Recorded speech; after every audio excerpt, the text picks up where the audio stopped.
actually born and raised in California, went to college in San Diego, and then I lived 4 years in the Dominican Republic in my 20s, and then I lived 20 years in Mexico until about 18 months ago. And both places I lived and worked, I wasn't there just vacationing or hanging out. And my mother was a very interesting woman, and her best friend since 12 years old and they were the same age till her friend died at the age of 85. They were joined at the hip, and her best friend was a first-generation Mexican-American woman. So my mother decided that all of her children were going to have to learn Spanish because my mom spoke it okay, and she just wanted us to all know Spanish. So starting at 2 years old in the house, we had to listen to Berlitz albums in Spanish. And that was for years and years. And I took it for 5 years when I was in Catholic school. And then I lived overseas, and then I lived in Spanish-speaking places for over a third of my life. So I've actually used Spanish my entire life, professionally, etc., in almost everything I've done. And so living outside the country and being cross-cultural, which is something you can identify with, gives somebody a very unique perspective. It opens your eyes to other cultures and to other ways people think and how they hold power and how they hold economy and all the other things that impact our lives. So I'm really grateful to my mom, and I'm grateful for the experiences I've had.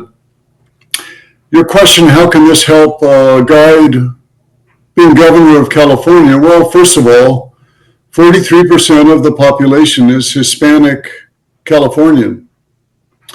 And by the middle of the 2050s, it'll be over 50%.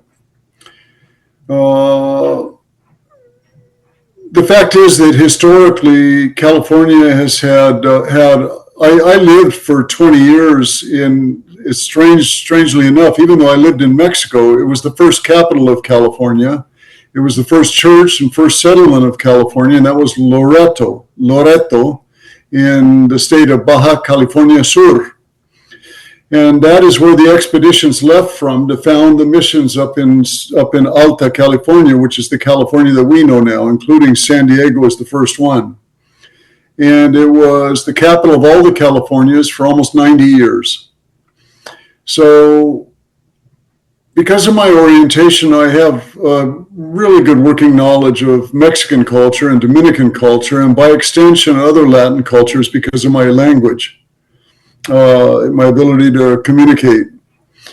And I think understanding that we have this enormous opportunity to bring this entire demographic into the new technological revolution that's upon us.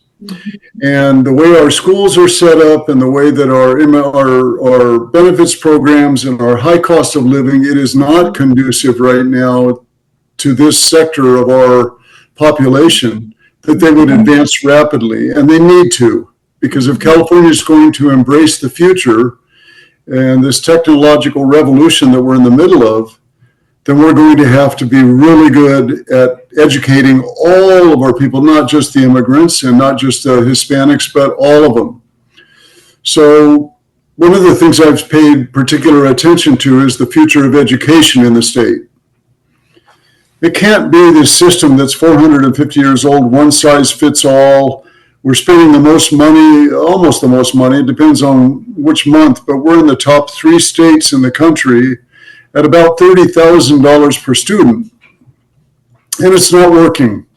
We're 35th in reading, we're 38th in math, and over 30%, only 30% of high school graduates can read at an 8th grade level in California. Not just dropouts, but just undereducated and ill-prepared for the future. And yet here are these people who I know intimately from having worked with them many years that are incredibly intelligent, incredibly industrious, hardworking, family-oriented people. So the question is, how do we now recast the state so that it actually is not only welcoming to them, but we can envision together a prosperous, a safe, a healthy, and a peaceful future for everybody. And this is what we need to focus on, is that future.